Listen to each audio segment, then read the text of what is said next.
Do Hyun, seorang pegulat profesional MMA asal Korea, baru saja menjuarai turnamen tingkat dunia di Meksiko. Meski usianya masih muda, ia sudah diakui sebagai salah satu petarung terbaik di negaranya. Kemenangan ini seharusnya menjadi momen bahagia. Apalagi, ibu dan adiknya sudah tidak sabar menantikan kepulangannya. Mereka bahkan sempat berbicara hangat lewat telepon, menyiratkan rasa bangga dan rasa rindunya kepada Do Hyun. Namun, begitu tiba di rumah, suasana berbeda pun menyambutnya. Tidak ada suara, tidak ada pelukan, dan rumah pun tampak sepi. Rasa lelah membuat Do Hyun mengabaikan keganjilan itu sejenak, hingga ia melihat noda darah di tangannya saat mengambil minum. Panik pun langsung menyergap. Ia segera bergegas mencari keluarganya. Beberapa saat kemudian, ia menemukan sang adik telah tergeletak tidak bernyawa. Ternyata, saat ia berbicara dengan ibunya di telepon tadi, rumah mereka sedang dirampok oleh 3 orang bersenjata. Yang lebih tragis, para perampok itu membunuh ibu dan adiknya tanpa ampun. Malam yang seharusnya penuh sukacita berubah menjadi malam yang paling kelam dalam hidup Do Hyun.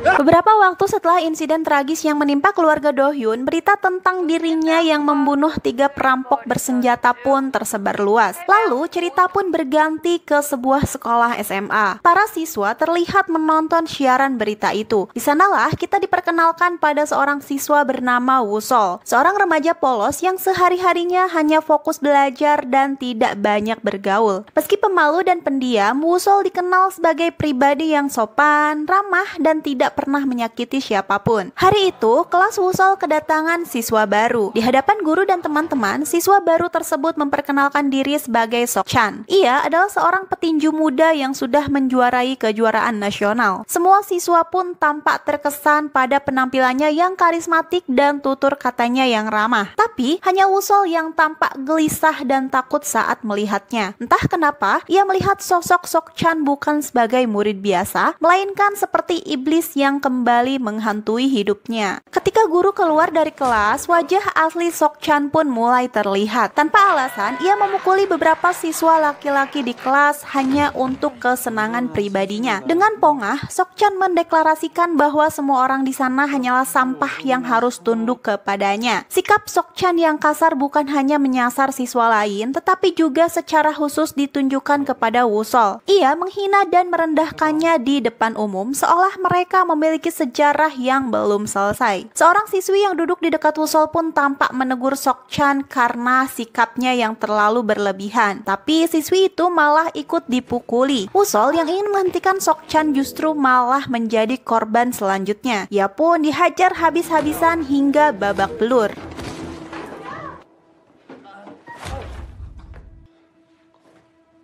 Ternyata, Woo-sol dan Sok-chan bukan orang asing satu sama lain. Mereka pernah satu sekolah saat duduk di bangku SMP. Selama 3 tahun penuh, Woo-sol menjadi korban perundungan brutal dari Sok-chan, mulai dari kekerasan fisik, pelecehan verbal, hingga perlakuan keji yang tidak manusiawi. Bahkan, Woo-sol pernah dipaksa meminum air kencingnya sendiri. Semua itu membuatnya mengalami trauma berat. Itulah alasan mengapa sejak masuk SMA, Woo-sol memilih diam dan menjaga jarak dari siapapun. Namun, kedamaian yang coba ia bangun hancur seketika saat Sok-chan pindah ke sekolah yang sama. Woo-sol tahu dirinya akan kembali menjadi samsak hidup bagi orang yang dulu selalu menyiksanya. Woo-sol yang sudah babak belur dan mulai putus asa melihat sebuah pulpen di lantai. Ia mengambilnya dan dengan tangan gemetar mengarahkan pulpen tersebut kepada Sok-chan. Tapi bukannya takut, Sok-chan malah menantangnya. Ia bahkan menyuruh Woo-sol menusukkan pulpen itu ke matanya. Ia mengira Woo-sol tidak akan berani melakukannya. Tetapi Sok-chan salah besar. Woo-sol yang sudah muak pun melukai mata Sok-chan dengan pulpen tersebut.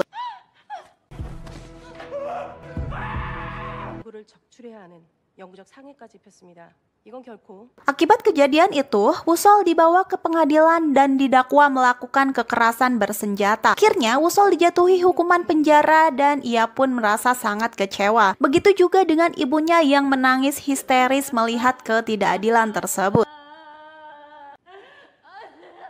Dalam perjalanan ke penjara, Wusol duduk di dalam bus bersama narapidana lain. Di dalam bis itu pun rupanya ada Do-hyun, sang petarung MMA yang kini menjadi terpidana pembunuhan. Wusol belum tahu siapa sebenarnya pria bertubuh kekar itu. Namun takdir telah mempertemukan mereka dalam satu perjalanan menuju kehidupan baru yang keras dan penuh tantangan. Setibanya di penjara, Wusol dan tahanan baru bernama Hyun-min dimasukkan ke dalam satu sel yang sama. Di sana sudah ada 4 tahanan lainnya. Salah satunya seorang pria bertubuh besar bernama Min Jung-tae. Lalu, ia pun menjelaskan tentang kehidupan di dalam penjara, bahwa ada 4 orang yang dianggap paling kuat yang harus dihindari, yakni Han So-young, Lee Won-jun, Jong Sang-hyuk, dan Do-hyun.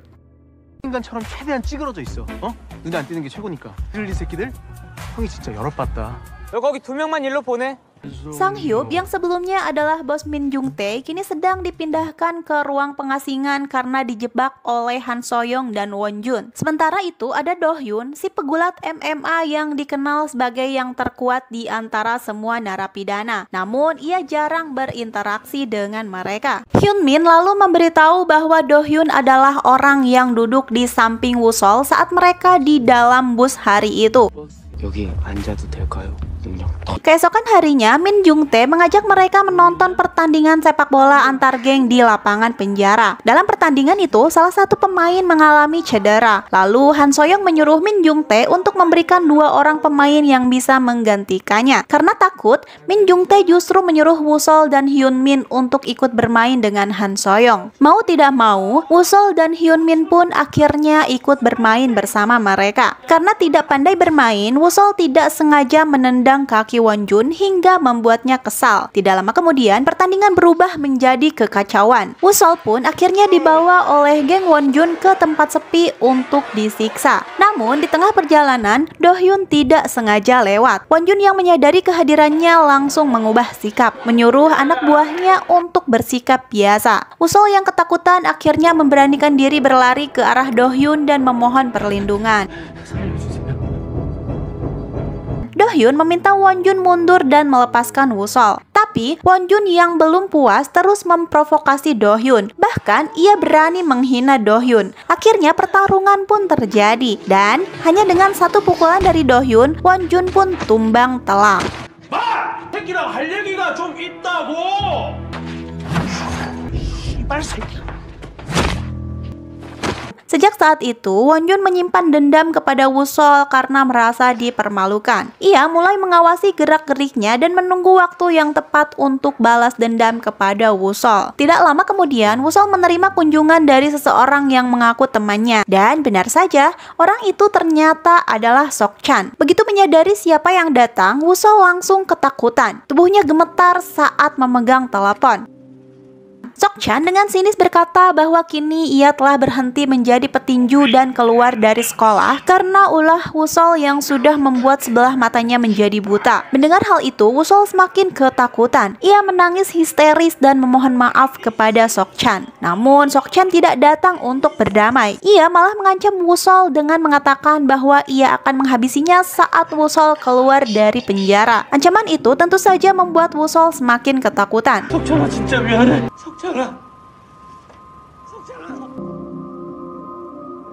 Malam itu, ia bahkan tidak bisa tidur karena terus dihantui rasa takut oleh ancaman Sok-chan. Setelah kunjungan Sok-chan tempo hari, Wusol melewati hari-harinya dengan rasa ketakutan. Namun, suatu ketika, dari balik jendela, ia melihat Do-hyun sedang berlari menjaga kebugarannya. Tidak ingin menyia-nyiakan kesempatan, Wusol memberanikan diri menghampirinya untuk mengucapkan terima kasih atas pertolongannya saat ia dirundung oleh Won-jun dan gengnya. Do-hyun hanya menanggapi singkat dan menyuruh Wusol untuk pergi. Tapi, rasa kagum Wusol tidak bisa dibendung lagi. Sejak hari itu, ia selalu datang ke tempat latihan Do-hyun. Ia bahkan membawakan Do-hyun minuman sebagai bentuk rasa terima kasih meskipun Do-hyun tidak pernah menggubrisnya. Tidak menyerah sampai di situ, Wusol pun ikut berlari di belakang Do-hyun sambil bercerita bahwa ia ingin menjadi kuat seperti Do-hyun. Ia tidak ingin dipukul dan ia juga tidak ingin mati. Jadi selama ini ia hanya memilih patuh dan diam. Ia menyalahkan dirinya yang terlalu lemah dan terlahir dari keluarga miskin sehingga membuatnya menjadi menjadi sasaran empuk untuk dibully. Kata-kata Woo-sol berhasil menyentuh hati Do-hyun. Ia menatap Woo-sol dan setuju untuk membantunya dengan syarat Woo-sol harus berlari 100 putaran dalam waktu 40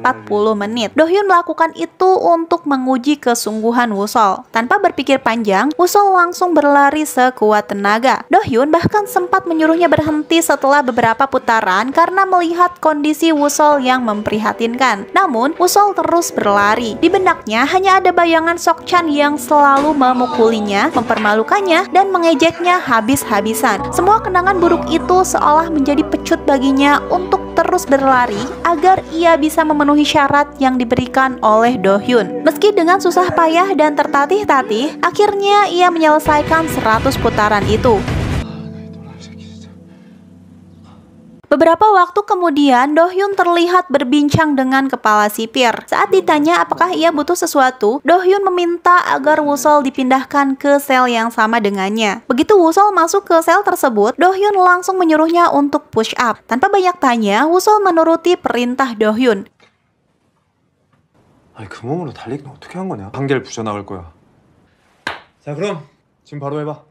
Hari demi hari pun berlalu. Woo-sol menjalani latihan keras di bawah bimbingan Do-hyun. Bukan sekedar latihan biasa. Ini pelatihan militer dengan porsi yang tidak masuk akal. Tetapi dengan kesungguhan yang kuat, Woo-sol pun tidak pernah mengeluh.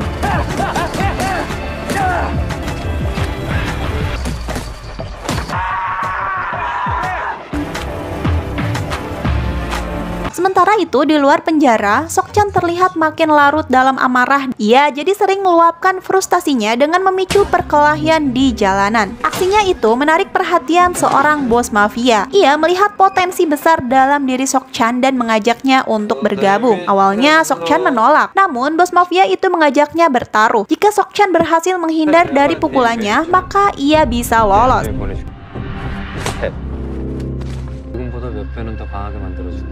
Sok-chan pun akhirnya tidak bisa menghindari pukulan tersebut. Akhirnya, mau tidak mau, ia pun harus menerima tawaran tersebut. Kembali ke penjara, hubungan Woo-sol dan Do-hyun kini semakin erat. Mereka tidak lagi seperti guru dan murid, tetapi lebih seperti kakak dan adik. Hyunmin yang dulu satu sel dengan Woo-sol pun masih sering datang menyapa. Namun, suatu hari, Hyunmin dibawa oleh kelompok Wonjun. Ia menyuruh Hyunmin untuk membawakan Woo-sol kepada mereka apapun caranya. Karena Hyunmin tidak kunjung membawakan Woo-sol kepada mereka, ia pun akhirnya dipukuli oleh anak buah Wonjun. Aksi mereka itu dipergoki oleh Woo-sol yang langsung membalas pukulan tersebut hingga membuat anak buah Wonjun tersungkur. 손말 쓰라고. 씨발 새끼야. Setelah insiden ini, ia melaporkannya kepada Wonjun. Mendengar laporan itu, Wonjun semakin murka dan semakin marah kepada Woo-sol. Ia menyuruh anak buahnya untuk memanggil Woo-sol. Kali ini, ia memanggil dengan cara yang lebih halus. Mereka mendatangi Woo-sol yang sedang berlatih bersama Do-hyun. Dan ia pun meminta izin kepada Do-hyun untuk membawa Woo-sol karena Wonjun ingin berbicara dengannya. Awalnya Do-hyun tidak mengizinkan. Tetapi Woo-sol yang sudah percaya diri akhirnya meminta izin kepada Do-hyun untuk mendatangi markas mereka. Di sana, ia menyampaikan permintaan maaf dengan sikap santun karena sudah memukul anak buah Wonjun. Tetapi permintaan maaf itu justru membuat Wonjun semakin naik pitam. Ia tidak menerima permintaan maaf itu. Ia merasa harga dirinya diinjak-injak dan malah merendahkan Woo-sol habis-habisan. Pertarungan sengit terjadi di antara mereka.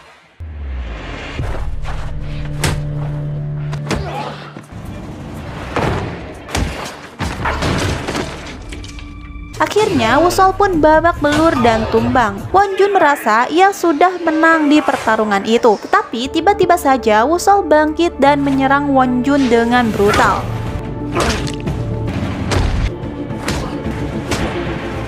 Beberapa waktu kemudian, Do-hyun terlihat berbincang dengan kepala sipir. Saat ditanya apakah ia butuh sesuatu, Do-hyun meminta agar Woo-sol dipindahkan ke sel yang sama dengannya. Begitu Woo-sol masuk ke sel tersebut, Do-hyun langsung menyuruhnya untuk push up. Tanpa banyak tanya, Woo-sol menuruti perintah Do-hyun. 아니 그 몸으로 달리기는 어떻게 한 거냐? 한계를 부셔나갈 거야. 자 그럼 지금 바로 해봐. Hari demi hari pun berlalu. Woo-sol menjalani latihan keras di bawah bimbingan Do-hyun. Bukan sekadar latihan biasa. Ini pelatihan militer dengan porsi yang tidak masuk akal. Tetapi dengan kesungguhan yang kuat, Woo-sol pun tidak pernah mengeluh.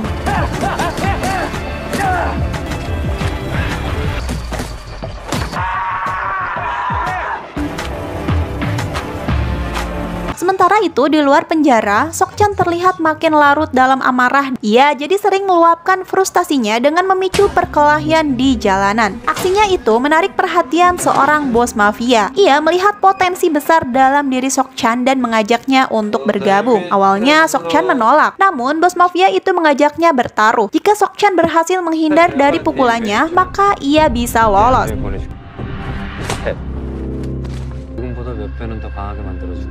Sok-chan pun akhirnya tidak bisa menghindari pukulan tersebut. Akhirnya, mau tidak mau, ia pun harus menerima tawaran tersebut. Kembali ke penjara, hubungan Woo-sol dan Do-hyun kini semakin erat. Mereka tidak lagi seperti guru dan murid, tetapi lebih seperti kakak dan adik. Hyunmin yang dulu satu sel dengan Woo-sol pun masih sering datang menyapa. Namun, suatu hari, Hyunmin dibawa oleh kelompok Wonjun. Ia menyuruh Hyunmin untuk membawakan Woo-sol kepada mereka apapun caranya. Karena Hyunmin tidak kunjung membawakan Woo-sol kepada mereka, ia pun akhirnya dipukuli oleh anak buah Wonjun. Aksi mereka itu dipergoki oleh Woo-sol yang langsung membalas pukulan tersebut hingga membuat anak buah Wonjun tersungkur. 한말 쓰라고. 씨발 새끼야. Setelah insiden ini, ia melaporkannya kepada Wonjun. Mendengar laporan itu, Wonjun semakin murka dan semakin marah kepada Woo-sol. Ia menyuruh anak buahnya untuk memanggil Woo-sol. Kali ini, ia memanggil dengan cara yang lebih halus. Mereka mendatangi Woo-sol yang sedang berlatih bersama Do-hyun. Dan ia pun meminta izin kepada Do-hyun untuk membawa Woo-sol karena Wonjun ingin berbicara dengannya. Awalnya Do-hyun tidak mengizinkan. Tetapi Woo-sol yang sudah percaya diri, akhirnya meminta izin kepada Do-hyun untuk mendatangi markas mereka. Di sana, ia menyampaikan permintaan maaf dengan sikap santun karena sudah memukul anak buah Wonjun. Tetapi permintaan maaf itu justru membuat Wonjun semakin naik pitam. Ia tidak menerima permintaan maaf itu. Ia merasa harga dirinya diinjak-injak dan malah merendahkan Woo-sol habis-habisan. Pertarungan sengit terjadi di antara mereka.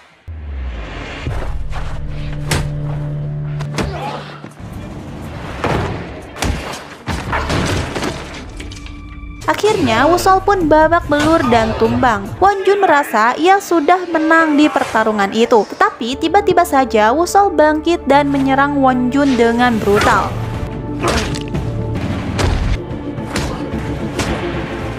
Tidak lama kemudian, Do-hyun datang dan memisahkan mereka. Insiden ini ternyata membuat Soyoung tertarik. Ia mulai mengincar Woo-sol yang tampaknya ingin menjajal kekuatan pemuda yang dulunya dianggap culun itu. Di sisi lain, Sok-chan yang kini telah menjadi bagian dari organisasi mafia menjadi semakin buas. Ia merasakan dirinya memiliki kekuasaan.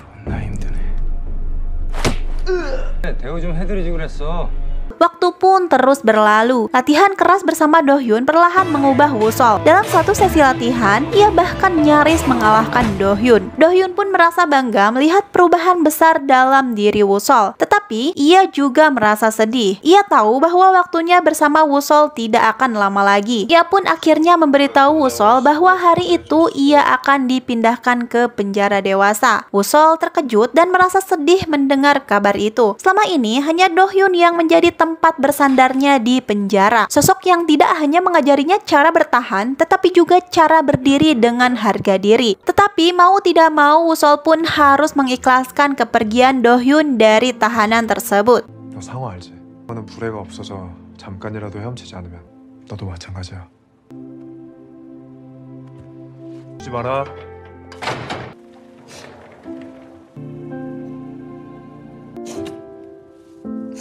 Beberapa hari kemudian, di dalam sebuah mobil, seorang sopir dan rekannya membicarakan desas-desus tentang seorang anak culun yang berhasil mengalahkan Wonjun yang dikenal sebagai preman penjara. Mereka bahkan menyebut nama Wusol dan memprediksi bahwa ia akan direkrut oleh bosnya. Sok-chan yang ternyata ada di dalam mobil tersebut mendengar pembicaraan itu. Di tempat lain, Han Soyoung dan anak buahnya sedang membersihkan halaman bersama-sama. Ketika tahu bahwa Wusol akan dipindahkan, Soyoung pun menyusun sebuah rencana. Ia menyuruh anak buahnya untuk mengelabui petugas agar ia bisa berbicara dengan Wusol. Soyoung mengajak Wusol untuk berduel. Ia pun bertaruh jika Soyoung menang, Wusol harus patuh kepadanya. Awalnya Wusol tidak tertarik sama sekali, tetapi setelah Soyoung mengajaknya bertaruh, ia mulai tertarik dengan mengajukan satu syarat, yakni jika Soyoung kalah, ia tidak boleh lagi menindas siapapun di tahanan tersebut. Lalu setelah keduanya sepakat, duel itu pun akan dilakukan 5 hari lagi di tempat yang sudah mereka sepakati. Di dalam selnya, Jong Sa-hyuk terlihat sedang menunggu Wusol. Ketika Wusol datang, ia bertanya apakah Wusol akan mengajaknya berkelahi untuk menentukan siapa bos di sel mereka. Tetapi Wusol menolak. Ia memilih Jong Sa-hyuk untuk tetap menjadi pemimpin mereka. 나 정비반장 정상엽이다. Hari pertarungan pun sudah tiba. Dua kubu sudah bersiap menyaksikan pertarungan yang akan berlangsung sengit. Soyoung menunggu Wusol yang tidak kunjung datang. Sementara Jong Sa-hyuk terlihat mengawasi untuk berjaga-jaga jika situasinya berubah menjadi keroyokan. Tapi sampai siang hari, Wusol belum juga muncul. Soyoung mulai meremehkannya. Ia menganggap bahwa Wusol takut dan sedang bersembunyi. Di sisi lain, Wusol sedang menemui Sok-chan yang datang mengunjunginya lagi. Tapi kali ini ada yang berbeda. Ia meraih gagang telepon tanpa rasa takut sedikit pun. Sok-chan yang melihat perubahan itu tersenyum sinis. Ia bertanya apakah Wusol berlatih dengan gigih untuk melawannya. Ia sangat tidak sabar menantikan saat-saat itu tiba. Saat-saat dimana ia bisa menghajar Wusol saat Wusol keluar dari penjara. Di sisi lain, Soyoung mulai kesal karena Wusol tidak menepati janjinya. Jo Sang-hyuk akhirnya turun tangan dengan mengajak mereka untuk berdamai. Ia tidak ingin lagi ada perkelahian yang akan membuat mereka dihukum dan terluka. Soyoung menyuruh Jong Sa-hyuk untuk mengalahkannya lebih dulu jika ingin hal itu terjadi. Di tengah perbincangan itu, Wusol akhirnya datang. Wusol kembali memastikan apakah Soyoung akan menepati janjinya. Soyoung yang sudah tidak sabar mengatakan ia akan menepatinya jika Wusol berhasil mengalahkannya. Akhirnya pertarungan sengit pun dimulai.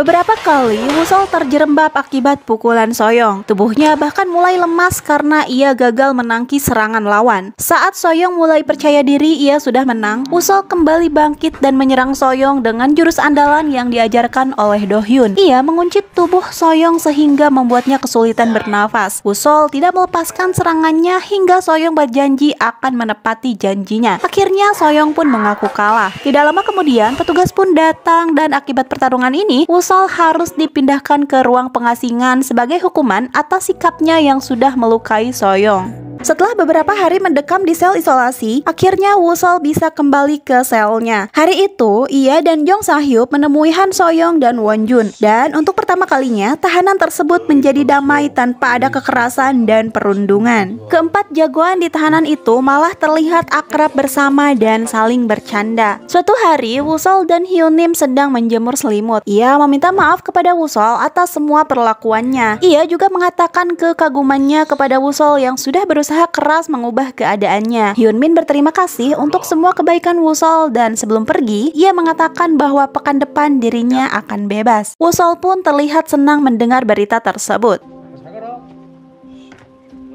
Sementara itu, di penjara dewasa, Do Hyun kini membimbing narapidana lain. Lalu berkata bahwa anak itu tidak seperti Wusol yang rela berlari 100 putaran sampai pingsan hanya untuk berubah. Rupanya, meski mereka sudah berpisah, semangat dan kenangan mereka tetap membekas di hati Do Hyun. Waktu pun terus berlalu. Masa hukuman Wusol akhirnya selesai. Sebelum meninggalkan penjara, ia meminta izin untuk mengunjungi tempat latihannya. Tempat yang telah mengubah hidupnya berkat Do Hyun.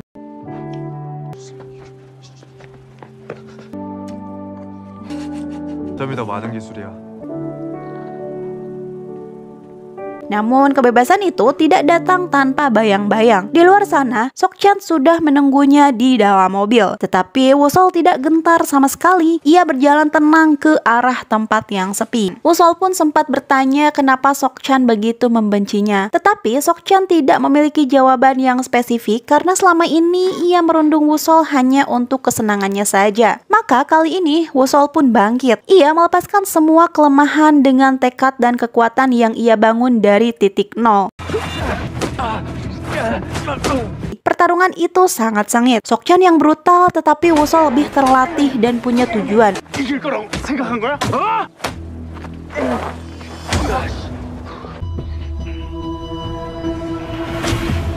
Pada akhirnya, meski dengan kondisi tubuh yang sudah babak belur, Wusol berhasil mengalahkan Sokchan yang tampak ketakutan saat ia akan memukul wajahnya. Hanya tinggal satu pukulan lagi untuk mengakhiri segalanya. Tetapi ia malah memilih tidak melanjutkannya karena ia tahu tanpa mengatakannya pun Sokchan sudah menyerah. Ia meninggalkan Sokchan sendirian yang masih tidak terima dengan kekalahannya. Tidak lama setelah bebas, Wusol pun akhirnya mengunjungi Dohyun di penjara dewasa. Ia memberitahu Dohyun bahwa ia sudah mengunjungi SeaWorld karena merasa penasaran dengan ucapan Dohyun. Tetapi, ia tidak melihat ikan hiu banyak bergerak seperti yang diucapkan Dohyun saat itu. Dohyun terlihat bingung dan ia mengeles bahwa ikan hiu itu sudah mati. Mereka pun akhirnya tertawa bersama. Berbuat baik memang tidak selalu dihargai. Dunia seringkali keras dan tidak adil. Tetapi, jangan biarkan hal itu membuat kita kehilangan hati. Balas dendam terbaik bukanlah dengan kekerasan, tetapi dengan menunjukkan bahwa kita bisa berubah dan berdiri tegak serta menjalani hidup yang bermartabat. Seperti Wusol yang dulunya dianggap sampah, tetapi kini menjadi orang yang bisa menaklukkan musuhnya sendiri.